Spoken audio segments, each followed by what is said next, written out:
fishing. I was waiting out there and very difficult, but luckily God gave us a fish and it's just eagle and kind of swallowed the hook, so yeah, we're gonna keep it. Look at that, our second fish. Pretty decent size, yellowtail grunter. Just made it all the way out there to that point, and then just cast it, jig-headed prawn, and then got another one. Fought pretty hard, even harder than that brim. But yeah, pretty decent size one. I'm gonna dispatch it. Keep it.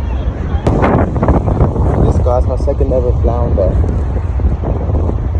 He went for the jig-head. Obviously undersized, it's 21 centimeters. Chuck him back. Wish I could keep him, but better later.